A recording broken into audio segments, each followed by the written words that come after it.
Miss ഉദ്ദേശിച്ച് മറ്റേ poster എടുത്തില്ലേ, അതാ ഉദ്ദേശിച്ച്.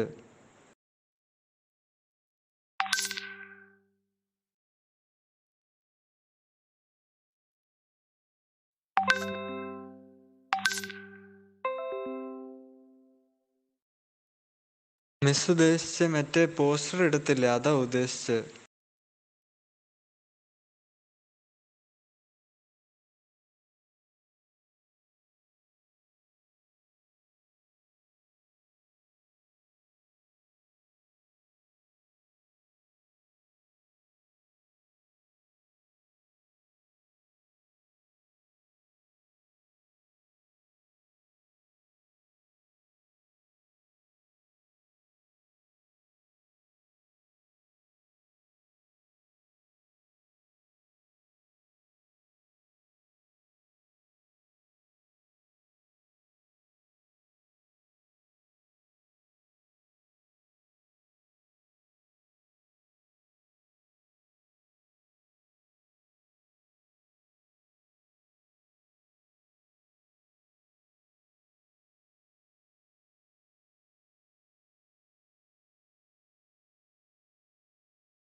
Sir, ഞങ്ങക്ക് കേക്കാം കേട്ടോ. Sir ഒന്ന് പറയാമോ?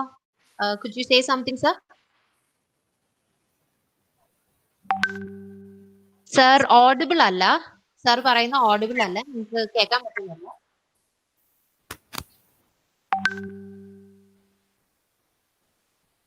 ഇല്ല sir, still we can't hear.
Okay. Okay, Mana. Don't worry. Okay, do your best. Well, Thank you, ma'am. Good evening, everyone.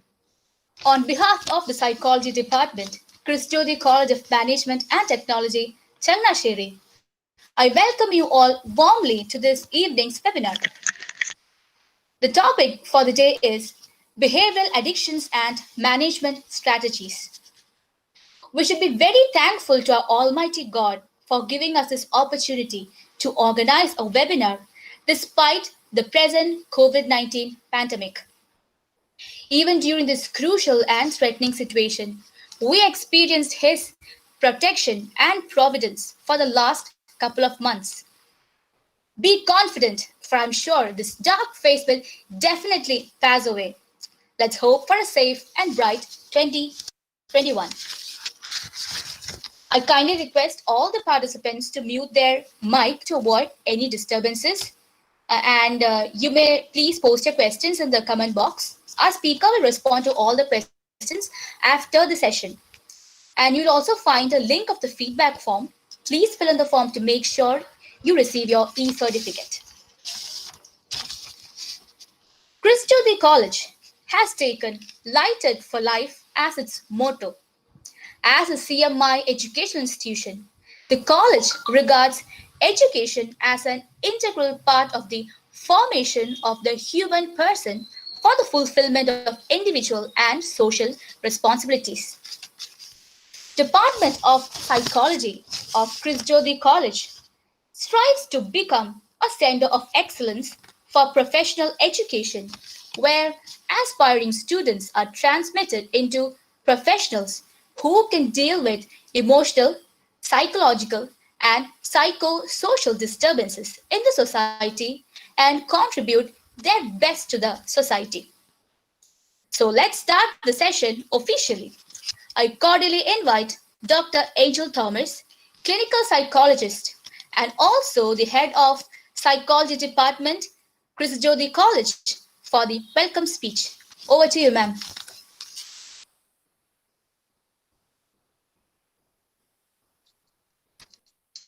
Thank you, Manna. A warm good evening to one and all. And I wish to welcome all of you to this learning process.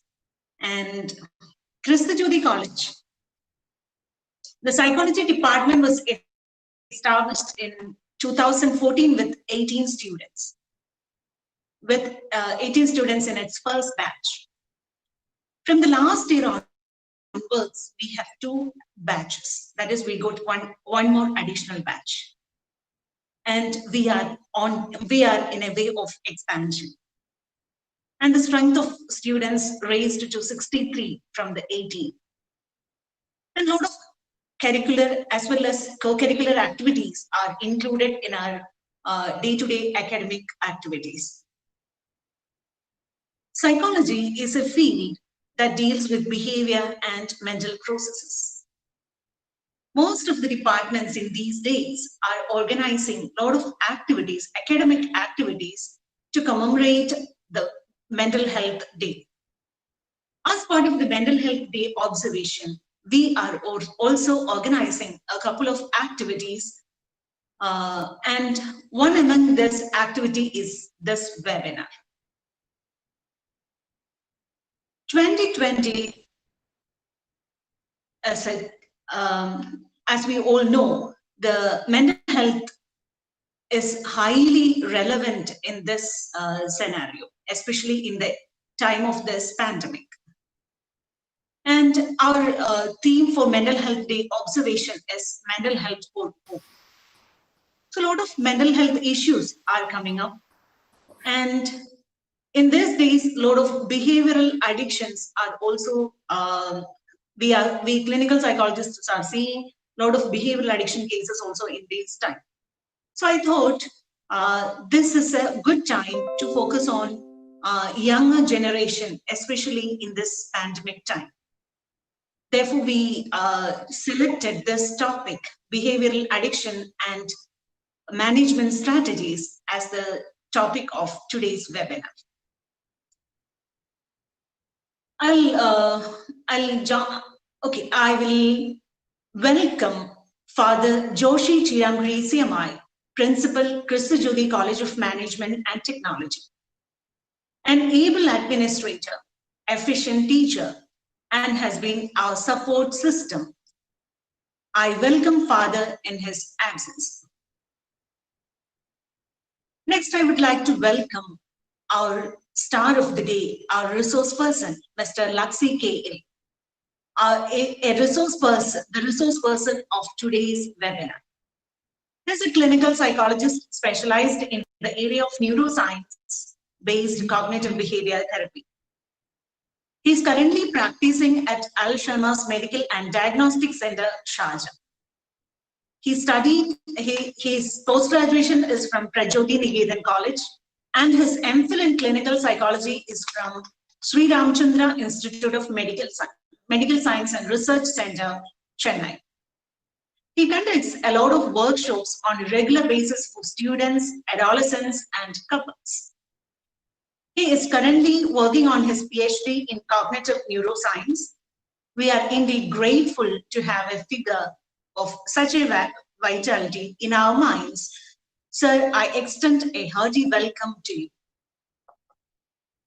Next, I would like to welcome our coordinator, Mrs. Kirti Anna Abraham. She's the one who is behind the entire program of Mental Health Day observation. I welcome Kirti Anna and the entire psychology team to this program.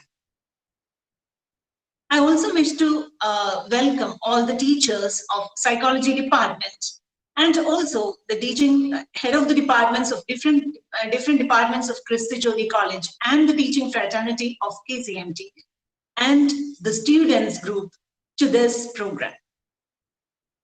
And I also welcome all the participants who have gathered here for this session with such an enthusiasm. Once again, a hearty welcome to one and all. Thank you.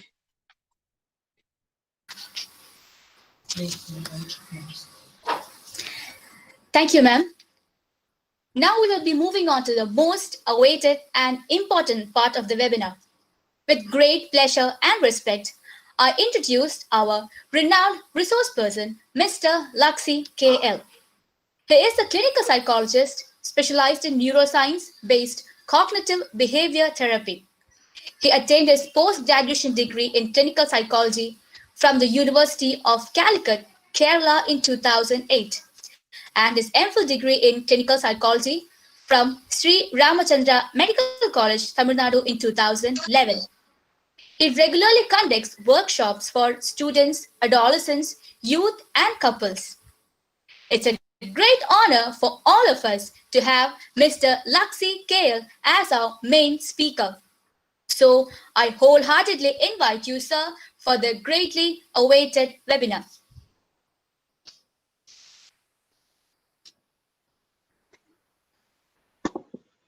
Thank you all. First of all, I thank you, the management of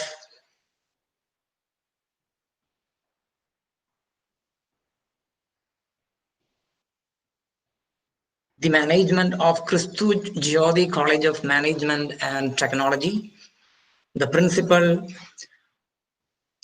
Reverend Father Joshi Chiramkuri, CMI, head of the department Psychology, Dr. Angel Thomas, and coordinator Ms. Kirti Anna Abraham, and the host Manna Saravagis, and all the organizers and all the participants for giving me an opportunity to present a webinar on behavioral addictions and management strategies. So I'm going to begin.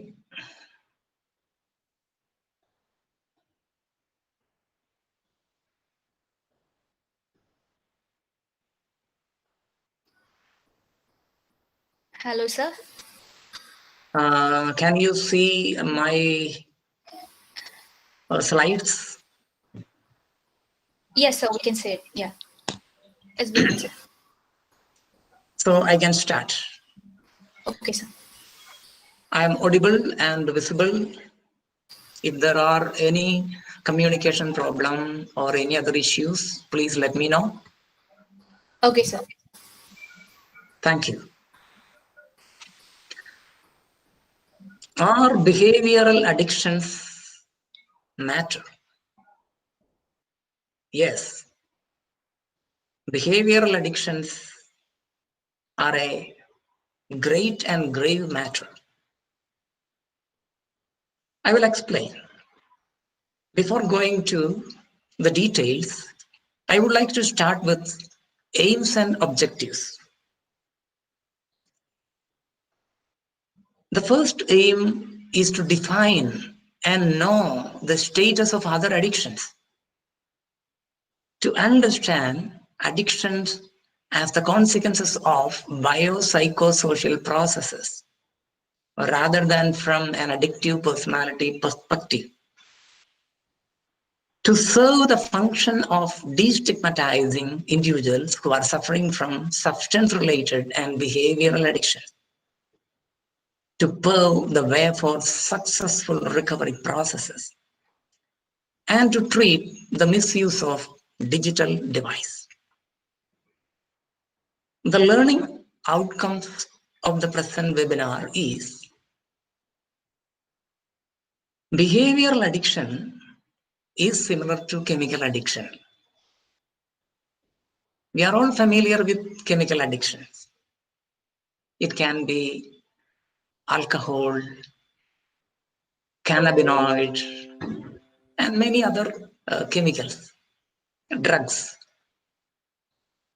But we are not so familiar with non-chemical addiction. We are calling non-chemical addiction as behavioral addiction. There is a strong similarity between chemical and non-chemical addiction. Chemical and behavioral addiction. Don't get confused with chemical addiction and non-chemical addiction. Non-chemical addiction, I mean behavioral addiction. Chemical addiction, I mean we are all familiar with drugs, alcohol, and many other chemical stimulants. And it's not an addictive personality, but behavioral addiction. The other outcome is to assess the problematic use of technology and the parents to discuss the benefits as well as risks of technology with their children. To make aware of the healthy and harmful use of technology and to have healthier relationship with technology, because we are living in a world of technology. Now, you all know DSM-5, Diagnostic Statistical Manual of Mental Disorders. The present edition is called DSM-5, the 5th edition. It was published in 2013, where gambling disorder is one of the behavioral addictions,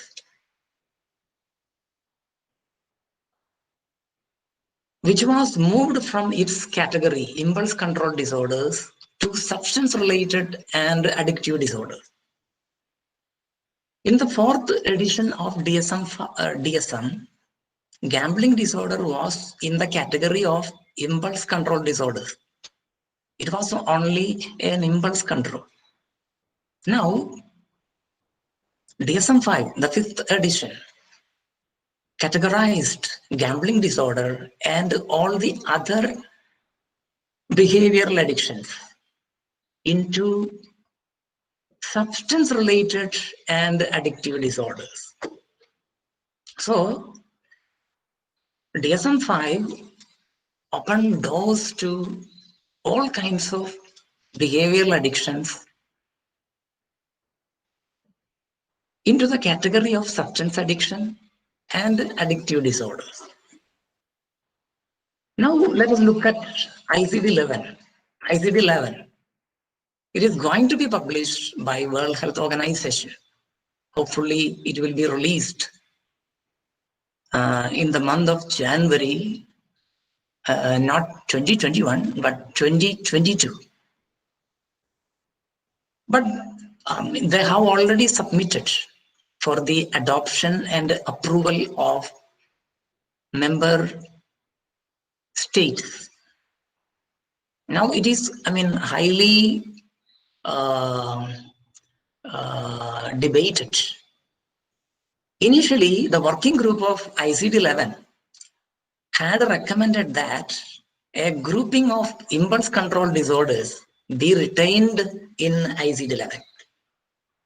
But like DSM-5, ICD-11 also came to this category.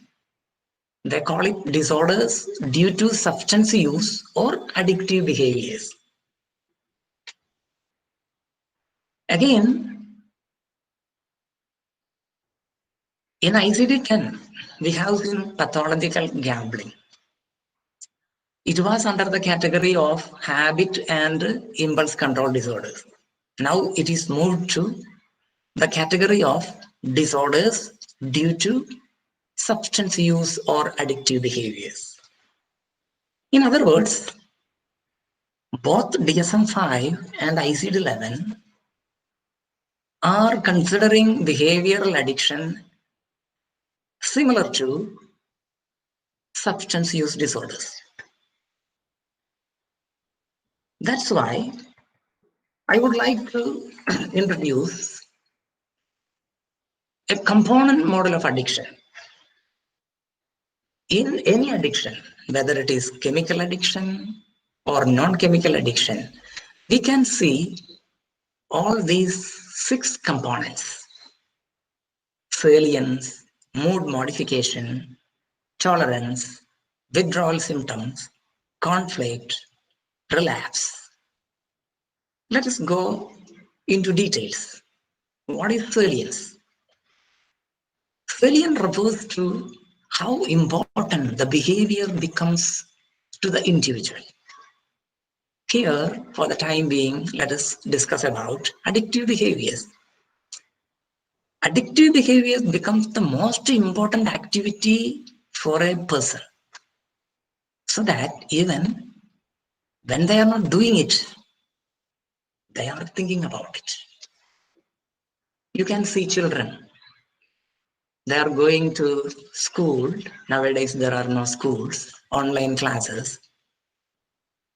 While they are engaging with the online classes, they are thinking about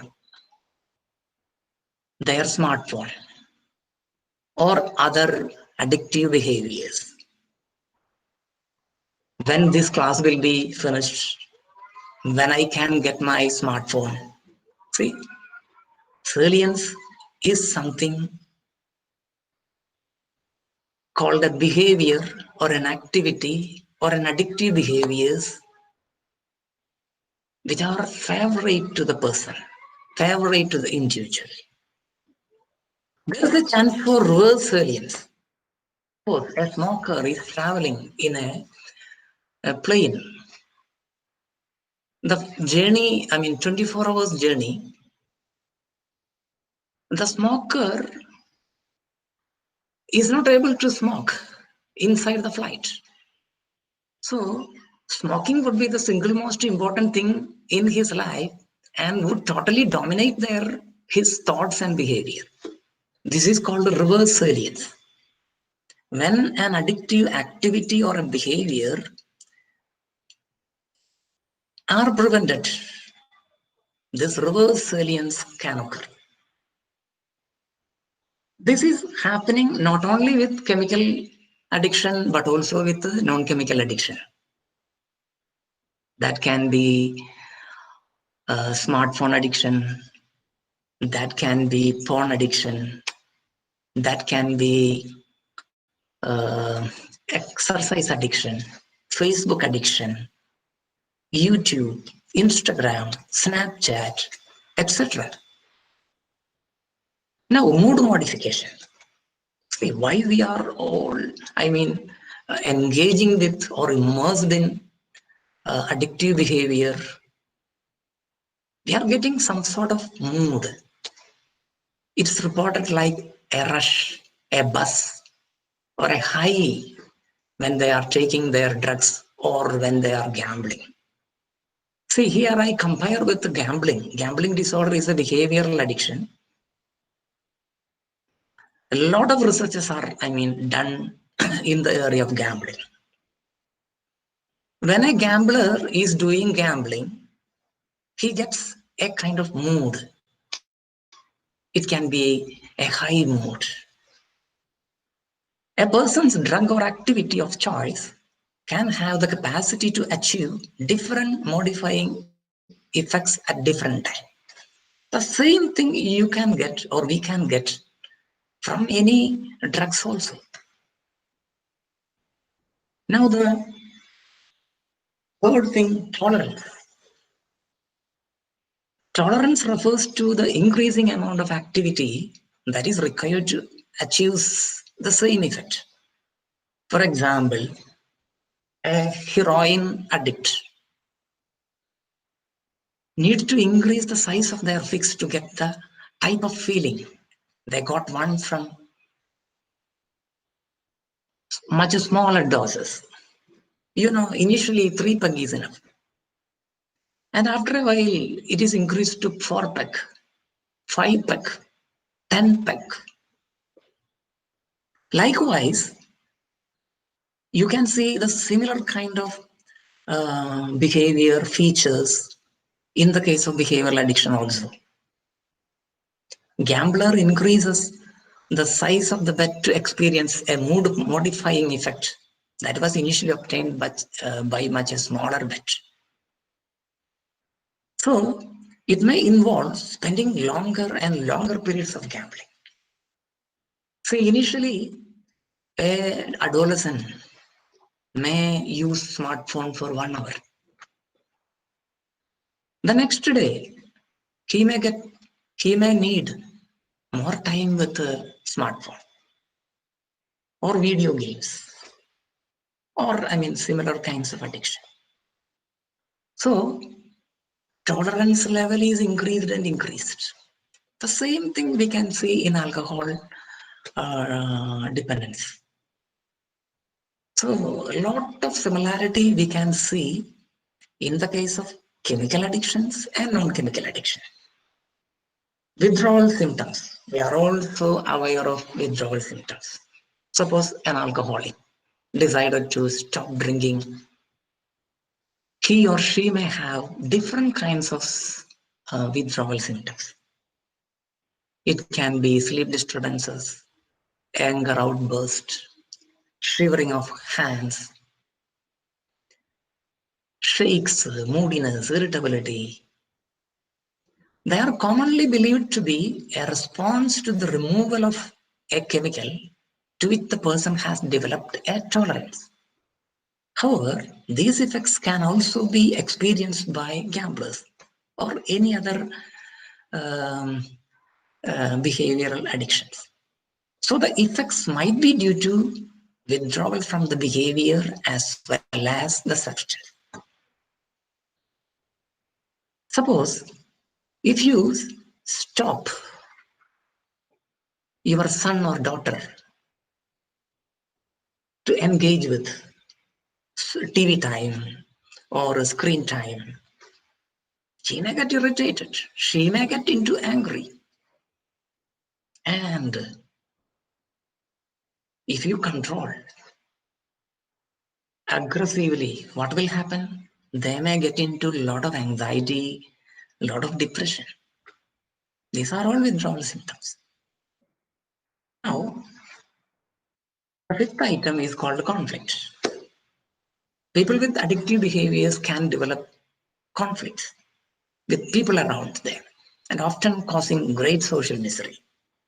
This we see in our day-to-day life, in any street. An alcoholic, you can see in any marketplace. They may get into anger with, any person, may use a lot of abusive language. They also develop conflict within themselves also. So, continual choosing of short-term pleasure and relief leads to disregard of adverse consequences and long-term damage, which is in turn increases the apparent need for addictive activity as a coping strategy. You know, many of our friends who are addicted to either alcohol or any other behaviors, they do this kind of activity as a coping strategy. So we have to feel so sympathy towards them because they just want to get some comfort, some relief. They are worried. They are not able to solve their thoughts. A lot of thoughts coming into their brain, a lot of anxiety coming into their mind. So they're not able to deal with. So they think, yeah, if I spend some time with porn or any other addictive behaviors or alcohol, they may get some sort of relief. They may get some sort of comfort. And also some people enjoys good sleep also after taking drinks. Now, relapse. Relapse refers to the tendency for repeated reversions to earlier patterns of the particular activity to recur, and for even the most extreme patterns of typical of the height of the addiction to be quickly restored after many years of abstinence and control. This we have seen in our culture, especially people who are going for different pilgrim centers, for example, Malayatur, Velankanni Mata, or during Lent season, or people while going to Shabarimala, they take at least 40 days, 50 days total abstinence from alcohol, smoking, and any other things. But you know, after finishing this Lent season or pilgrimage, they will come back to the earlier behavior. However, such relapses are common in all addictions, including behavioral addiction, such as gambling also. So, here I tried to bring in the component model of addiction. Addiction has these components: salience, mood modification, tolerance, withdrawal symptoms, conflict, relapse. The same thing we can see in non-chemical addiction, in gambling, in porn addiction, in sex addiction, in exercise addiction, in game addiction, or any other behavioral addiction.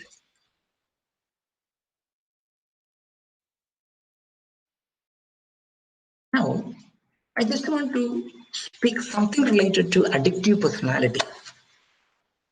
Addictive personality is not scientifically proven. There is no such thing called addictive personality. Even though there is good scientific evidence that most people with addictions are highly neurotic. Neuroticism in itself is not predictive of addiction. For instance, there are highly neurotic people who are not addicted to anything. So, neuroticism is not predictive of addiction. In short, there is no good evidence that there is a specific personality trait or set of traits that is predictive of addiction and addiction alone. So, there is no such thing addictive personality. Many eminent scientists tried to prove addictive personality, but it could not be proven. Now, let us try to arrive at a good definition of behavioral addiction. What is the difference between a healthy excessive enthusiasm and an addiction? A healthy excessive enthusiasm adds to life. See, I'm interested in reading. I'm a good reader. I have a hobby of reading. I used to read. If I get some time, I will spend time with reading. Even my family members complain, there are a lot of things to do at home. Why you are fully immersed in reading? Reading is a good behavior. It adds to life. Whereas an addiction takes away from it. See, that is the difference. A healthy, excessive enthusiasm adds to life. It is adding to your life. It is adding to not only to your personal life, but also a family life, social life. It has a contribution. Whereas an addiction takes away from it. Addiction leads to different kinds of problems. For example, as far as a student, if he or she is immersed in any addiction, it can be social media addiction or any similar kinds of addiction, it affects her academics. Academic performance is poor, and he's not engaging with the family members. He's not finding time for family time, and he's not interested in having more friendship, social relationship. As far as a adult person, an addiction can affect his entire life, personal life, social life, occupational functioning also. So any behavior should not be considered as an addiction unless the behavior causes significant psychological or physiological effects in their day-to-day life. So this is one of the most important consideration we have to take into account. Then only we can define behavioral addiction. So we have seen chemical addiction and non-chemical addiction or behavioral addiction must serve similar functions. So I would like to give a broader definition of addiction. Addiction refers to a disorder in which an individual becomes intensely preoccupied with a behavior that at first provides a desired or appetitive effect, but eventually the long-term disadvantages outweigh the short-term benefits. This is what is addiction.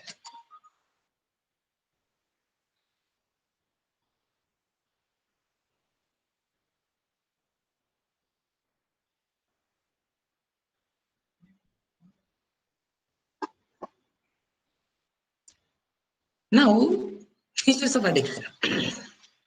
It creates subjective need for increased involvement. And if you know, abrupt termination from any behavioral addiction leads to depression, anxiety, hopelessness, helplessness, irritability. As far as the addict concerned, addiction is the best solution to resolve those negative symptoms. See, here an addict uses this kind of addiction or addictive behaviors as a coping strategy, as a coping skill. Now, what are the new behavioral addictions? They are gambling addiction, video game addiction, internet addiction, work addiction, exercise addiction, sex addiction. There are many other addictions. Time being, I'm just bringing in only these 6 new behavioral addiction. Gambling addiction, I mean, it has got a good research support. Video game addiction, I mean, all are familiar with. Internet addiction, again, a lot of researches are going on. Work addiction, what is work addiction? Do you have some sort of confusion about work addiction? See, we have, a term called workaholic. 24 hours, I mean, he or she put her head into his work alone. No other social functioning, family life, etc., etc. Exercise addiction. You may think exercise is a good thing. Yoga, gym. There are people, they put all their head into that. Sex addiction, I don't want to elaborate. So my question, where does addiction reside? Does addiction reside in a particular types of people? Does addiction reside in a particular types of substance or activity, or both? See, a lot of neuroscience-based accounts are there. I would like to take one from Goodman that suggests the involvement of particular brain regions in facilitating and inhibiting addiction that has implication for the propensity of substance or behavior to produce addiction and the propensity of an individual to become addicted. So there are certain brain regions. If you want to look into the major regions, structure of the brain, the first area is called the dorsolateral prefrontal cortex. It's also known as the bridge of the ship, the decision maker. And the second area, striatum. It's also known as nucleus accumbens. It's known as motivational engine. Actually, this striatum activates prefrontal cortex to take a decision to get immersed in addiction. And you know, there is another area, midbrain, ventral tegmental area. It's known as dopamine pump. Dopamine, you know, it's a neurochemical. So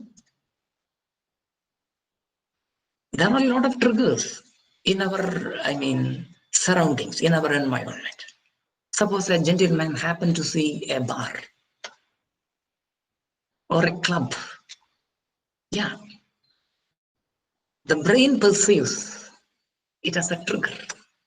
All of a sudden, the motivational engine start working and it will activate the prefrontal cortex. By the way, dopamine pump, the midbrain, ventral tegmental area. They get a lot of reinforcement. Thus, our brain is totally participating in the immersion, involvement, and engagement with addiction. What is the negative side of the technology? The negative side of the technology, increased stress is just one of the negative side effects that can come with too much technology use. Problematic smartphone use has been linked with depression and anxiety. That is the negative side of the technology. So problematic smartphone use are linked with depression and anxiety. And you know, another thing, absent presence. See, this time we are not able to, go out because of coronavirus. Otherwise, we used to travel in train, bus, and other transport. See, what happens? We carry our smartphone and we sit nearby a passenger. We are not even looking at the face of the traveler, passenger. And we fully engage with our smartphone. So here is one of the tagline, unplug and hug. See, we have a culture. Wherever we meet people, we give shake hand, we give greetings, we ask a lot of things. How are you? What are your news? So we will speak a lot of things. Now, Joan Broder and Sumerson say, technology helps facilitate our relationship with people far away, but not people sitting next to us. This is what is happening in our day-to-day life. What is the positive side of technology? Facebook use was associated with increased face-to-face communication, especially for introverts. Introverts, socially anxious people. They don't want to interact with people, especially in a group, especially in a crowd. They will avoid. Facebook may help introverts develop trust and rapport in a less threatening environment before they venture into real life relationship. So Facebook and other social media will help a socially anxious person or an introvert to develop a rapport in a less threatening environment. That means our online chatting. After a while, they can come and meet somewhere, sometime. Now, I just want to look into what is meant by problematic media use. For the time being, let us take the group of children ages between 4 and 12. See, if a child becomes upset or has a meltdown when a parent tries to take away a tablet or a screen time, that could indicate a problem. Disruption of family events by video games or other media. This is we see in everyday life. Missing out an opportunity because of screen time. Screen time as the only activity a child looks forward to. These are all problematic media use, and this can be called red flag. Nowadays, many people are, watching different TV program or serials. Suppose a guest or a family member come in to visit a family. They may feel so uncomfortable because they just want to see the serial, see the TV program. And the visitor, is creating a problem for them. This is a good sign of problematic media use. I think you can look at this picture and you can arrive at some conclusion. What are they doing? Both are lovers. Both are lovers. The boy lover, is tweeting with the tweet.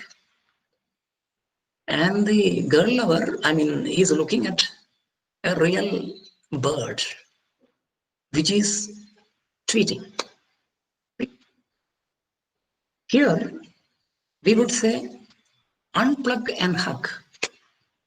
Here, there is no mutual interaction. One fiancé is attending to or chatting with, some other friends. What a pity. Now look at, another group, teenagers and youth. There are kids and adolescents who are playing video game all night and missing school. This is a problematic media use. You have seen people, students, they are simply sleeping in the classroom. Why? Because they couldn't sleep in the previous night. They were engaging with,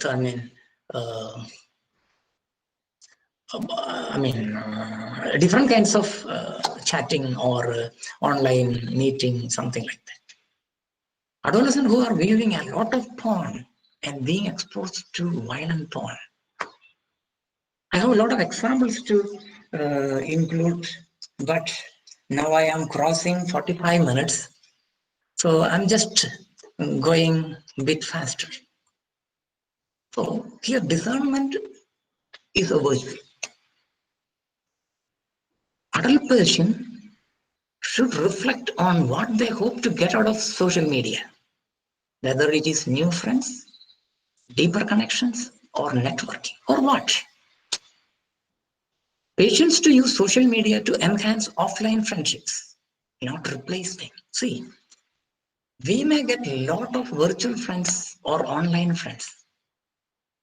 Do you think online friends are enough? See, this discernment is a virtue. Why? This online friendship should be reached to an offline friendship. That means that should encourage, you and me to have a good friendship. Patience to find alternative responses to feelings of boredom or whatever emotion is driving our use of social media, and to schedule social media breaks. I have seen people, they say, the next 7 days, I won't touch my smartphone. This is something called a social media break. If you have that kind of capacity, we can, tell, yeah, you have some control over behavioral addiction. Now we are all under the scanner. Either your wife or your husband or your children or your parents might have caught you for our use of social media, for our use of smartphone, or the so-called behavioral addictions. Now, how to deal with this kind of people? How to help them out to come out of this addiction? Here, David Beckham, PhD and colleagues, introduced a health clinician toolkit, which would help pediatrician, parents, and children to assess whether media use is contributing to such problems as aggression, obesity, attention deficit. Many people nowadays are developing aggressive behavior, overweight, attention problem, concentration problem because of behavioral addiction. So we must have a kind of skill or ability to deal with this kind of problem. Rather than saying, are you having trouble with media use? You have to say, do you have these behaviors? Violent behavior, obesity, attention problem. Are you experiencing these things? And how might media use be related to that? See, if you question, if you go and ask, are you an addict? See, normally the response will be, no, I don't have any addiction. And you cannot serve this boy or girl or this adult from this addiction. If you have a strong will to help people who are addicted to any addiction, whether it is chemical addiction or non-chemical addiction, behavioral addiction, you must have a kind of approach. I'm going to deal with that kind of skills. You look at, modern family with technology. Now the family counselor is asking, do you ever communicate as a family by just speaking? See, it is really funny. All 4 members of the family have smartphone, and they started communicating with WhatsApp or some other social media. So they're not speaking. They are, chatting. They are, sending messages to father, mother, children, and all. What a pity. Now, digital guidelines. Promoting healthy technology use for children. The first thing you have to keep in mind, don't overreact. You like it or not, technology is an important part of our modern world. It won't help your child if you set overly restrictive limits or send the message that technology is something to fear. Instead, focus on teaching healthy habits that will stay with your child for a long time.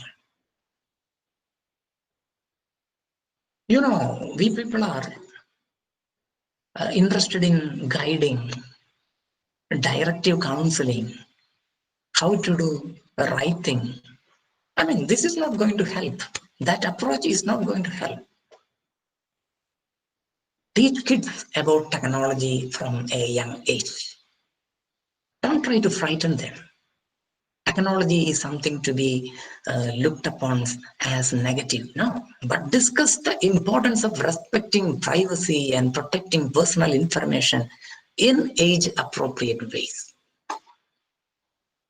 These conversations should be an ongoing process and should become more detailed as your children get older. I'm talking about healthy technology use for children. The third thing, use your judgment. See, your child may have a lot of work with computer or internet, especially from school. When they are, doing their school thing, don't think, this boys or girls internet use, over with that. No, let your son, let your daughter play with video or internet, but you have to tell them, smartphone is not a toy. Smartphone is not a toy. Protect bedtime. You know, many of our children are not sleeping. They are watching different kinds of things. Recently, I got a client. She is in a particular group. They're discussing about suicide. 13 Reasons Why to Live. You are familiar with that series from Netflix. See, I don't know why they are, interested in this kind of thing. So, restricting the use of phones, tablets, computers for at least 30 minutes before bed. And you know, nowadays we are all keeping smartphone, computer, internet in our main hall. Children or any adult should not have access to any medias in their bedroom. Bedroom is meant for sleep only. Pay attention. With the younger kids, it is easy to see what they are doing online. As they get older, it is not so easy to look over their shoulder.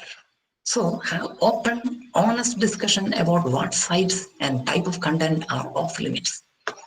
Do your research to understand the media your child is using, and check out your child's browser history to see what sites they visit. Explore software to filter and restrict access to content that is off limits.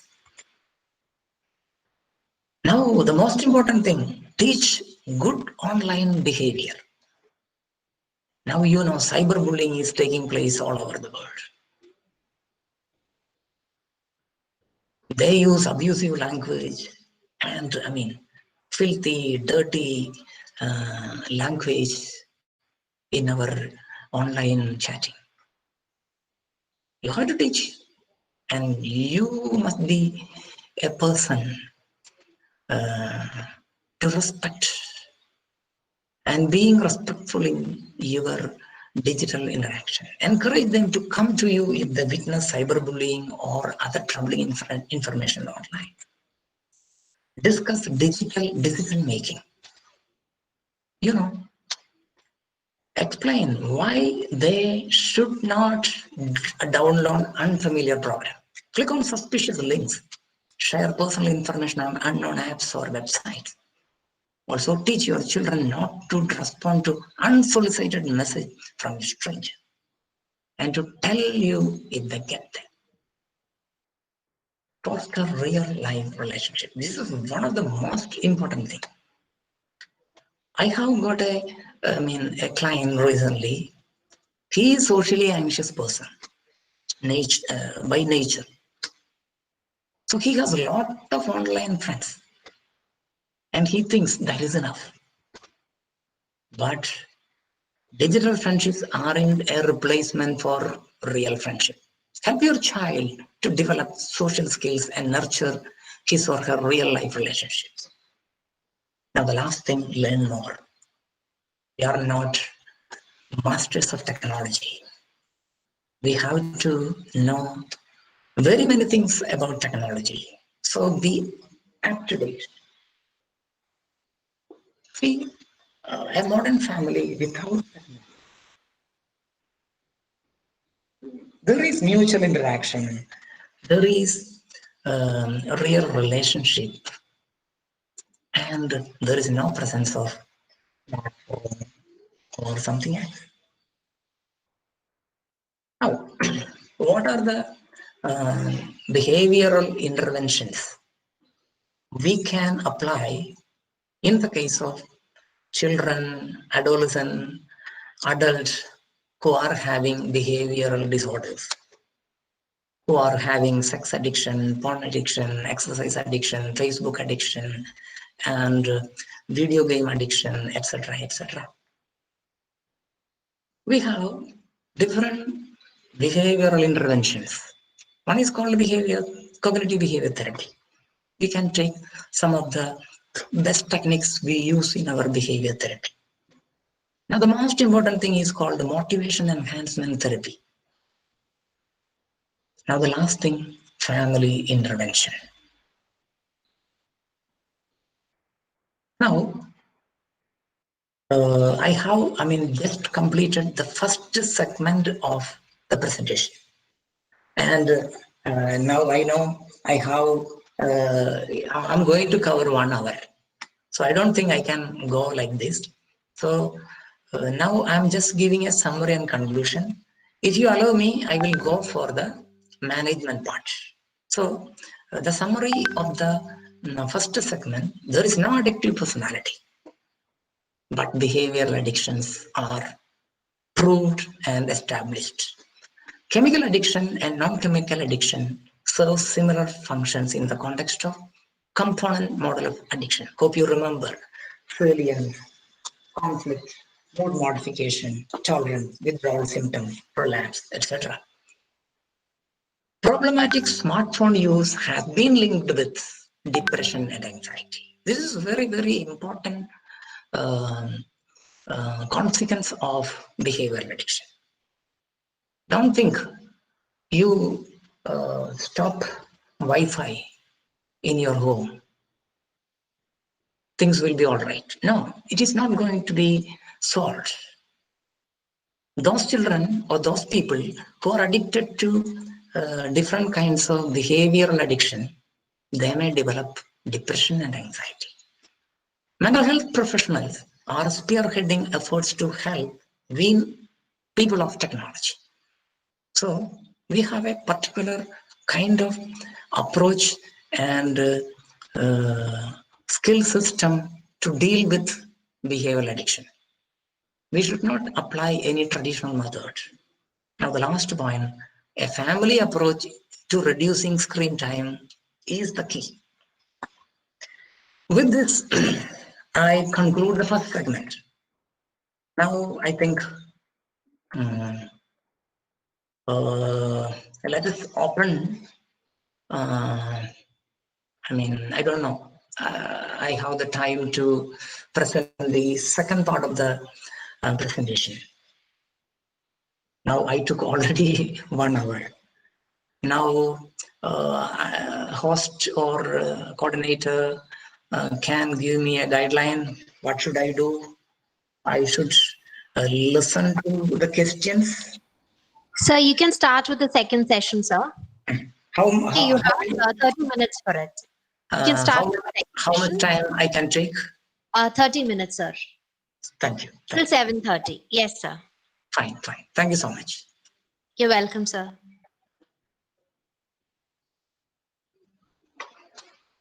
Now I am going to deal with motivational enhancement therapy. This is the best therapy available for dealing with behavioral addiction. So, you know what is motivation. I think you are familiar with motivational interviewing. We can take the support of motivational interviewing techniques also here. So I start with motivation. What is motivation? It's a process that arouse, direct, and change behavior towards attaining some goal. So there is a process called arousing, directing, and changing behavior towards attaining some goal. We have some goal. We have set some goal. If there is no goal, there is no place for motivation. What is motivation? Then you feel inside, okay, let us do this. Motivation is a key to change. It is dynamic and fluctuating. It is influenced by social interaction. Motivation is a state and not a trait. Motivation is influenced by clinician style. Clinician's task is to elicit and enhance motivation. People with addictive disorders or behavioral addiction are in different stages of motivation to change their behavior. Motivation is a behavior process. I think you are familiar with Prochaska and D. Clement's stages of change, wheel of change. We apply this same technique in chemical addiction and also non-chemical addiction. There is a stage called pre-contemplation. Contemplation, he is not aware of, he has a problem. But parents know, family members know, and the society know he is going through some problem. Now contemplation, a gentleman, started to think, I should do something with this addiction. And the third stage is called determination. I am determined to take an action. Then the fourth stage is the stage of action. I decided to quit my addiction to social media. And that action plan should be maintained. There are people, they are willing to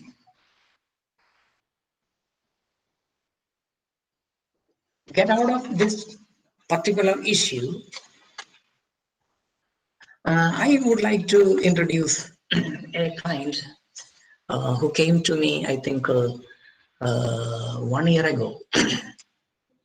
His parents brought him here and told, doctor, my son failed in grade 11, but because of his connection and goodwill and good behavior, principal gave him a warning promotion to the grade 12. And in the same grade, grade 12, he is failing in different term examination. So they started thinking, what is the reason? Why? See, this boy is enjoying all internet, Wi-Fi, social media, everything from the age of 12. So when he was, 12, his father, gave him all freedom to do whatever he wants. And he used to say he wants to become a scientist. Now, the scientist is failing in almost all the subjects. and he's not going to pass grade 12. So teachers are, angry with him, parents are angry with him. Now he knows the entire scenario, and he told me, doctor, you just tell me what should I do.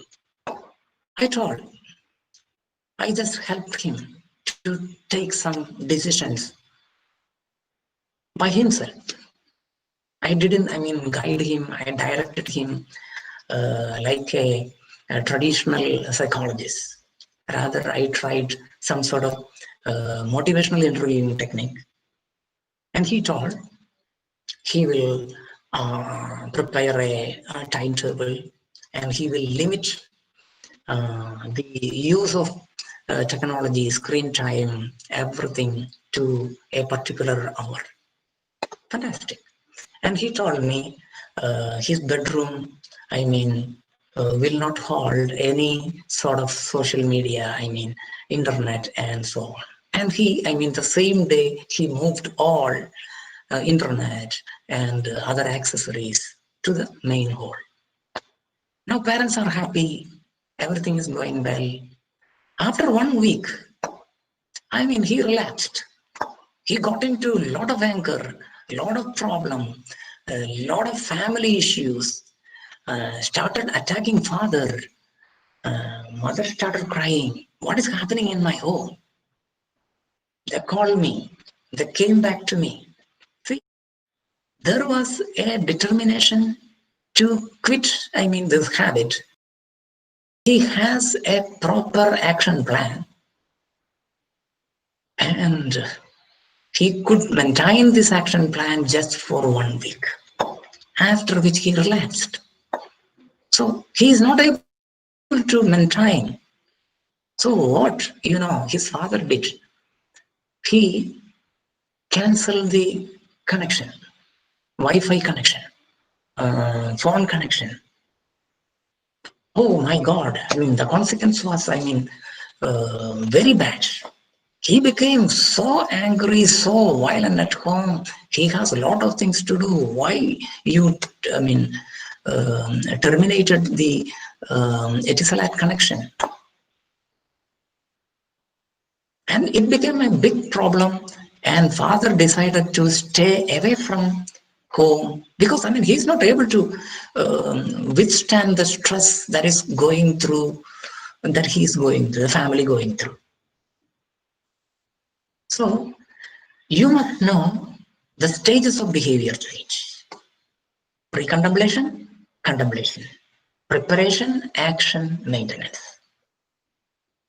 Here,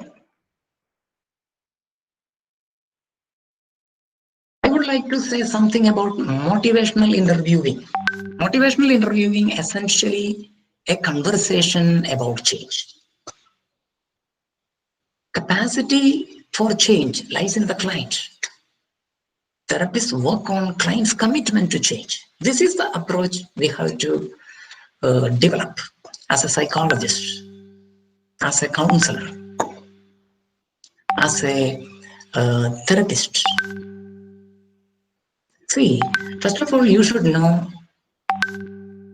any boy or girl or adult coming to visit, your clinic and visit you, there may be an ambivalence. Maybe parents brought him here. Maybe a particular court asked him to go for a counseling. So all are some way or other way guided by some people. Go and visit a psychologist or a therapist and do something about behavioral addiction or chemical addiction. So there is ambivalence. The gentleman didn't decide to quit. He is in double bind.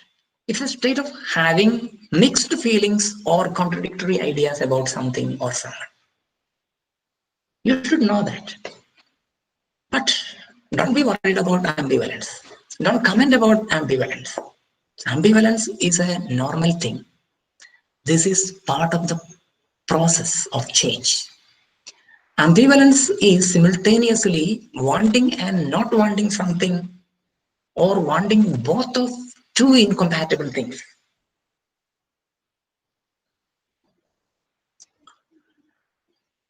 And this is human nature. Yes, I am ready to quit, but there is a but. You have to have this kind of approach. There is a but. You must have the patience to face the but. Parents will give you all responsibility to make him a new person. So don't take up that responsibility, because they just want to carry over their responsibility either to the teachers or to the counselors or to the psychologists. Here comes family intervention. See, there are people that take 2 steps forward and 4 steps backward. This is called ambivalence. So how to deal with that ambivalence? So here, therapist takes a compassionate, courteous, respectful role. The main focus is on change talk. Don't start with like, you are an addict. And you are, trying to, establish. Your parents told, these are all things you are doing at home. It proves that you are an addict. See, never ever, you should not say you are an addict.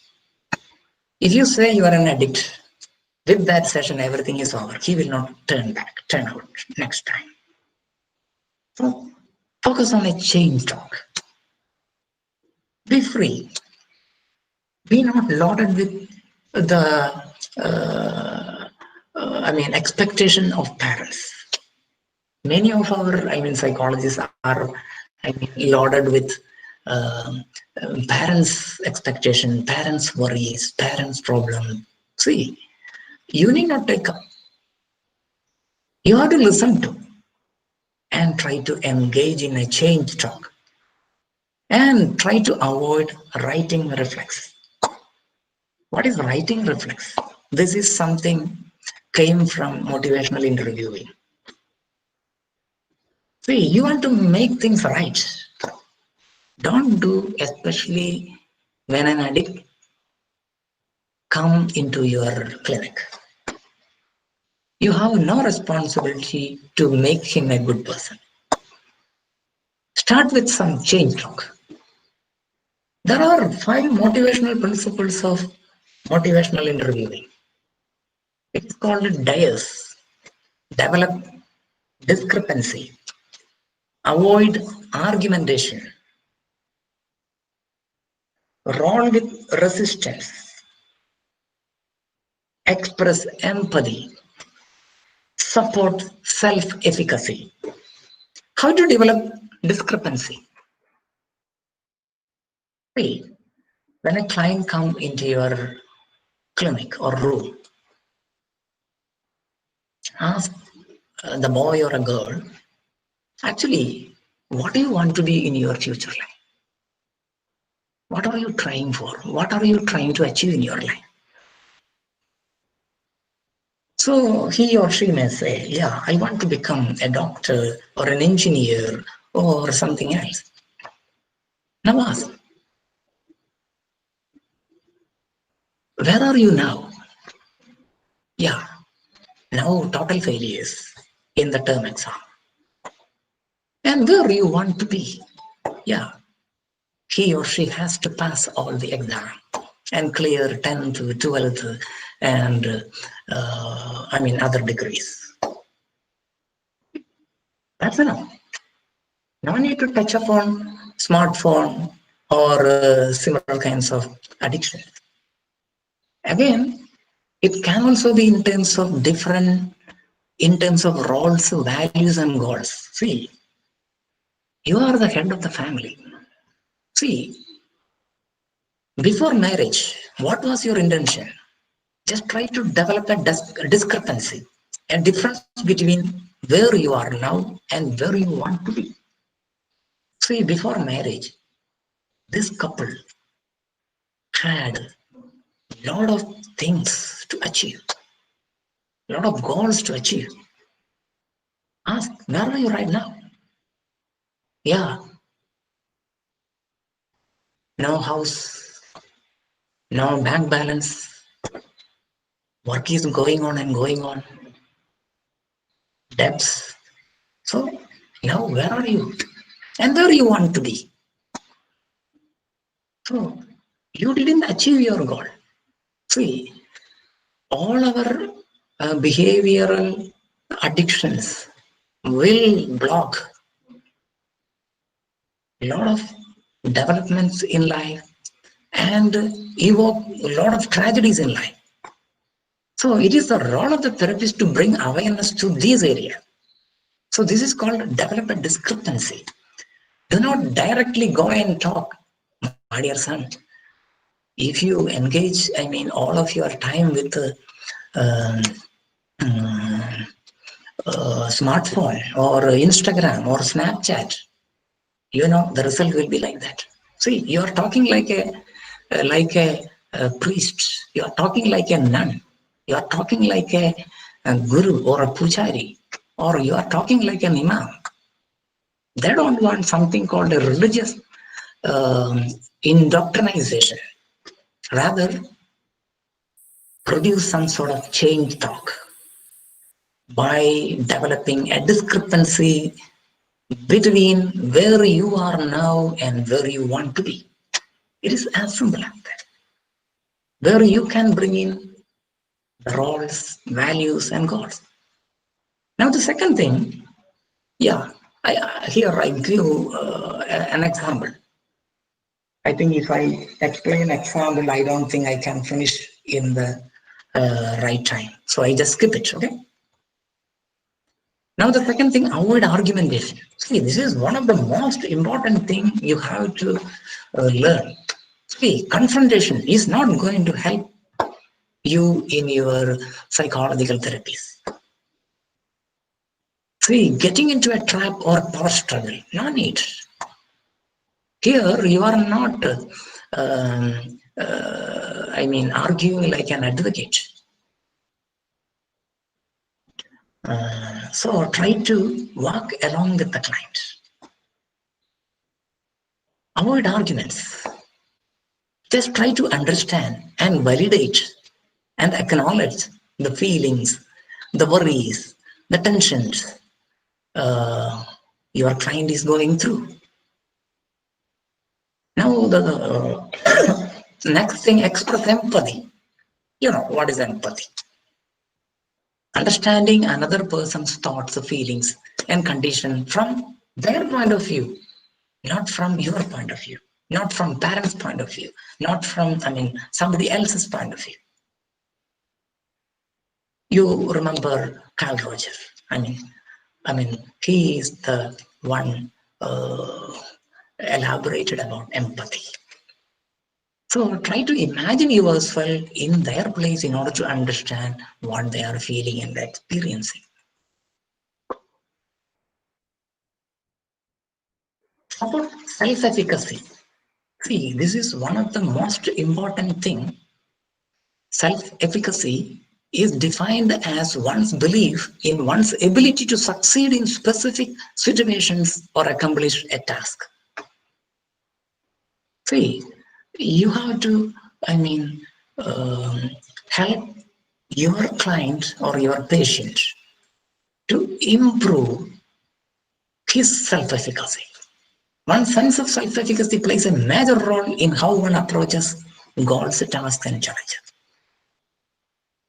If you speak like a stereotype person, what are you supposed to do? I would say 1, 2, 3, 4, 5. See, this brain is not going to attend to this kind of talk.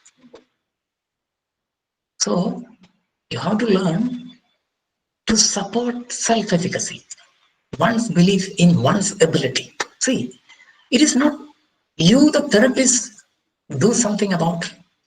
Rather, you are just empowering, enhancing eliciting your client or patient to do something, to find out, to discover himself. So here you can highlight client strengths, bring about optimism and hope, by which you can empower him or her. There are some SMS, self-motivational statements. I feel, I try, I come, I can do it.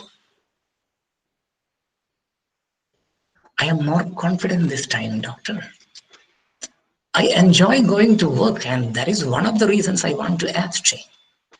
See, there are a lot of self-motivational statements. I mean, you can find out during the interview, during the session. Now, for foundational skills of motivational interviewing, here again you have to take, this kind of thing in your sessions. Open-ended statements, affirmations, reflections, summarizing. I'm not going to detail them because there is time constraint. See, open-ended statements. Tell me a little about the way you overuse the phone or technology. What do you like about technology use?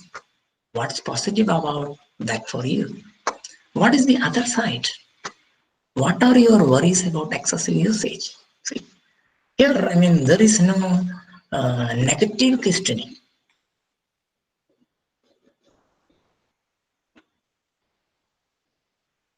Affirmation, providing positive feedback to the client, which helps a sense of commitment, working alliance, autonomy and self-efficacy. Reflections. See, the therapist do not assume, rather checks with the client what he means, what she means. See, you need not, give respective comments about what he say. Rather, you mean this, isn't it? Such a way you have to go about during the session. Strengthens empathetic relationship. And resistance. It is one of the most important part of intervention. A signal that the therapist needs to listen more carefully. In motivational interviewing, the therapist simply rolls with resistance. The techniques used to deal with resistance are reflections. See, if you say something, now let us do this way. You limit the time or overuse of your technology. See, you are telling, don't tell like that. Rather, you help him to arrive at such and such conclusions by following his talk. So, rapport building is very, very important.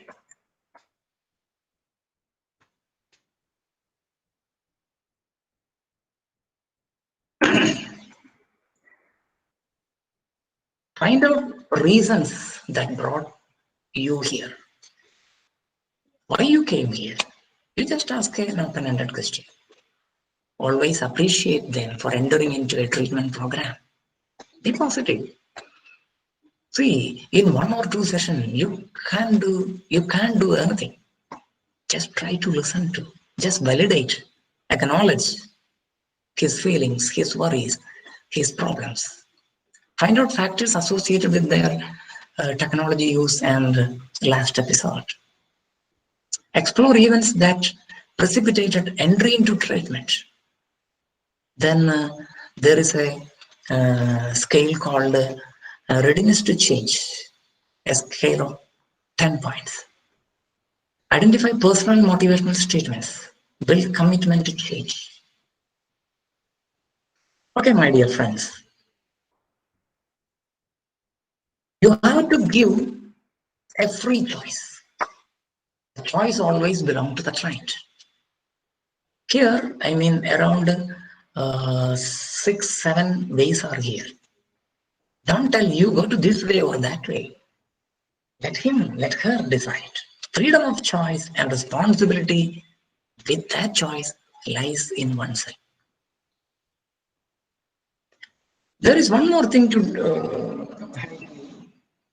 you have to take into consideration the intellectual capacity of your client. There are clients, they are, keen, they are excellent and highly intelligent. They don't want any sort of directive counseling. But rather, there are a group of people, especially children or adolescent. Sometime you can apply. A lot of caution. You can do little bit of directive counseling. Otherwise, try to give this kind of change plan worksheet. Let them say or write. The changes I want to make are, let him or her write. The reasons I want to make these changes are, why you are making these changes. So my main goals for myself in making these changes are, what are my goals? So here comes, a proper clarity, clarity of goals. Thus you can proceed easily. So these are all the major applications and skills we all have to develop when we deal with addictions. Addiction, it can be behavioral addiction or any kind of addiction, drug addiction, anything of that sort. Same application.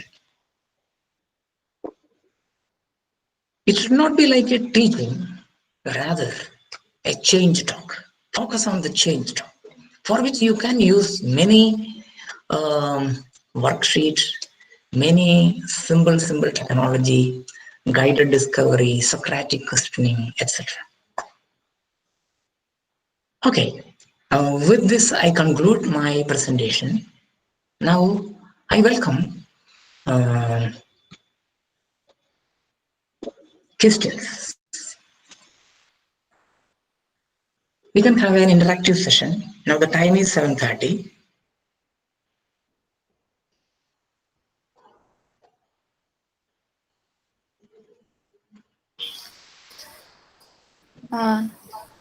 Thank you, sir. Yes, thank you. It was a very informative, inspiring, and motivating session. Thank you so much. Thank you. Welcome. So, I think I have got two questions here. Or do you have some question you can ask? no, sir. Okay. We only had 2 questions till now. Okay. So let me go into the first question by Deepa 99. All right. Yes, sir. Are introverts more prone to the above mentioned addictions? We don't have any researches about the percentage of introverts, extroverts. We don't have. But they may be tended to. And some of the introverts take some advantages, like they are using social media, online platform as a less threatening environment for creating a beautiful, successful friendship. That's all we can say about the first question given by Diva Naina.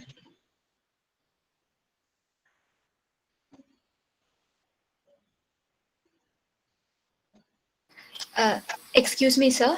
Yeah. I want to notify about the feedback form right now. Please. Okay. So, everyone, please fill the form to make sure you receive your e-certificate. The link is actually found in the feedback form. It's in the YouTube live chat. So you can go there and fill the form. Yes, sir, you can continue, sir. Okay. Now, the second question by Gauri Nair. Is there a permanent solution for hereditary addictions, taking into consideration a chance for relapse and the complete lack of mental and physical strength to fight it? The complete lack of mental and physical strength to fight it. Anyhow, this is one of the best questions. Hereditary addiction. Usually, when we say about hereditary addiction, we speak about chemical addiction, substance use disorders. And again, we don't have a lot of researchers, people who have hereditary addiction with regard to behavioral addiction. Now, the question is, take into consideration a chance for relapse and a complete lack of mental and physical strength to fight it, where we have a big role to play. Physical strength and mental strength. I don't know what she meant by physical strength. Mental strength, I understood. Physical strength, I think, to be clarified. If Gauri Nair is on the, is on the panel, please, can you comment about what do you mean by physical strength? Okay. Before, listening to Gauri Nair, I would like to say something about mental and physical strength to fight it. Yeah, we have a consideration. An addict is an addict forever. And if you look into AA group, Alcoholic Anonymous group, see, they think they are addicted. They cannot help themselves. In the 12 step, they say we are by nature addicted. Only God can, or some, superlative power can only serve you. Now, if we go into the neuroscience based explanation about the addiction, I already mentioned about the three areas of brain which involve with regard to addiction. One is called the decision maker, executive functioning, and many other decision making taking place. So it is called the bridge of the ship. And the second area is called striatum, nucleus accumbens. It's called the motivational engine. And the third structure in the brain is called midbrain ventral tegmental area. It's also known as dopamine pump. So, when a person or an individual get a trigger, maybe by listening to or by looking at them, it can be a trigger.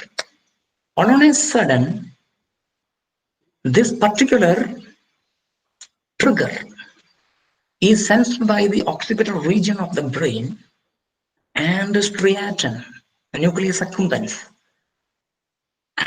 started activated, and it activates the prefrontal cortex. So all on a sudden, the bridge of the ship and prefrontal cortex will give a positive signal. Now the midbrain, become energized, and it energizes the striatum also. So altogether, prefrontal cortex and striatum and midbrain together work for, this particular addiction, and it gets reinforced and reinforced. Once it is reinforced, it's like, I mean, a hijack. Your striatum is hijacked. If it is hijacked, what happens? It is very difficult to fight back. So, as Gauri Nair say, he may lack mental and physical strength to fight it. So, it is our, job. A therapist has a big role to play. And along with, they can take the help of AA group, Alcoholics Anonymous.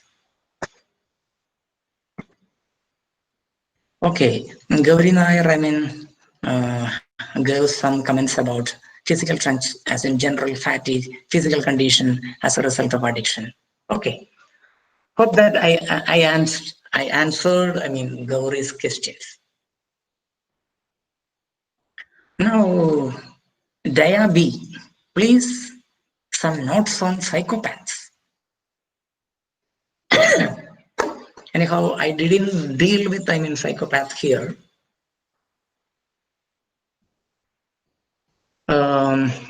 Anyhow, I have not checked with the researchers with regard to psychopaths' involvement with behavioral and chemical addictions. I think I may not be able to give a note on psychopaths. As they are antisocial and criminal, they may take advantages of all these online internet thing, and they may make use of the entire we are all normals, abnormals are interacting with all the Facebook, Instagram, Snapchat, YouTube, and so on. So we don't know who are all psychopaths, who are all normal, who are all abnormal. So these, platform, the online platform, social media platform, they may make use of it and create a lot of problem for people who are normal. Now, by Naina Baby, sir, you have said about the use of social media by introverts to make more trust. I wish to know, is there any kind of treatment plan make use of social media? I wish to know, is there any kind of treatment plan making use of social media? Yeah. Now, a lot of apps, social media platforms, and especially during this Corona COVID-19 context, we have a lot of online sessions, apps, social media. We can make use of and help them. And I think, at least few percentage of social introverts and the socially anxious people are making use of this platform. And I don't know, which particular app or website or any other social media platform giving this kind of treatment online. I don't have much idea about that, but there are.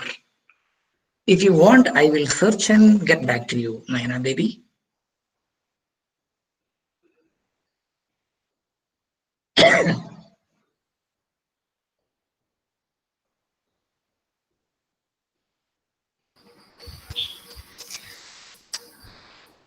Thank you so much, sir.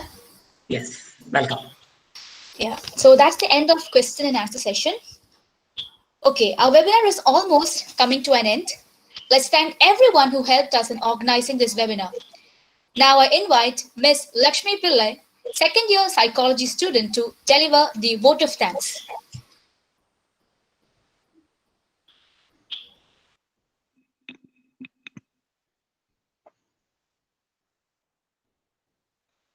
Good evening, everyone. Manna, I hope I'm audible. Yes, Lakshmi, you're audible. Okay, thank you. Good evening, everyone. I, Lakshmi Raghubal Pillai, on the behalf of Kristu College. Lakshmi, and you're not visible. Could you switch on your video, please? oh, sorry, ma'am.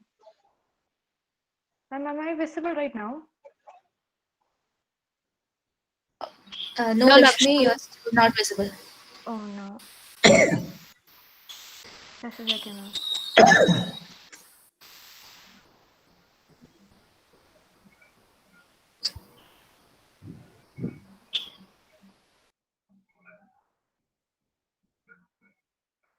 It's okay, Lakshmi. You can go ahead without the video. Okay, ma'am. Good evening, everyone. I, Lakshmi Raghubal Pillai, on the behalf of Kristu College and the entire fraternity of the Institute, first of all, extend my most sincere thanks to Almighty God for making today's event a resounding success. With His blessings and grace, we were able to make this event happen.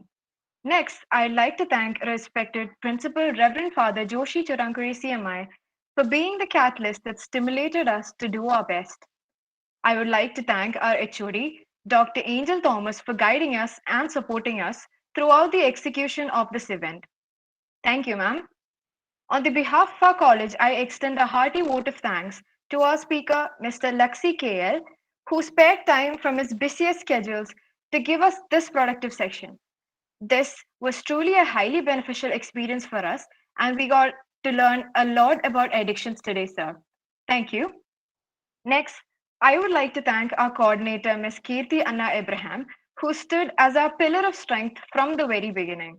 I would also like to thank our teachers, Sharon Miss and Rani Miss, who were in charge of this webinar and played a major role in making this event a success. This day would not have been possible without our technical support team, which consists of Ms. Luna Johnny, Abhishek Varki Abraham, and Ashwin Varghese.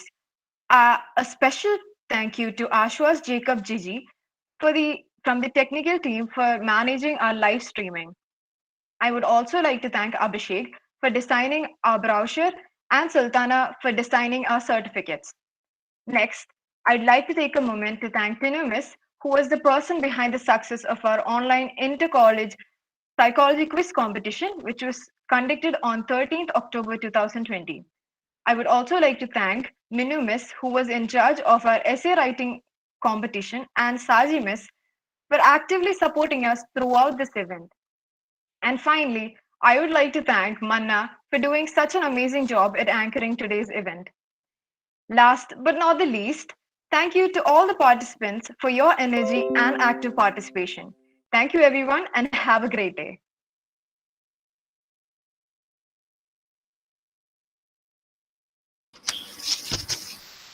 Thank you, Lakshmi. We have come to the end of the program.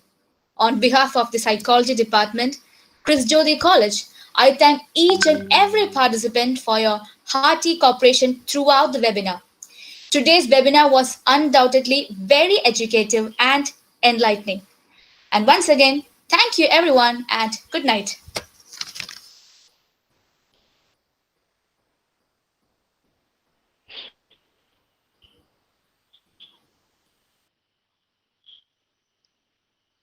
Live stop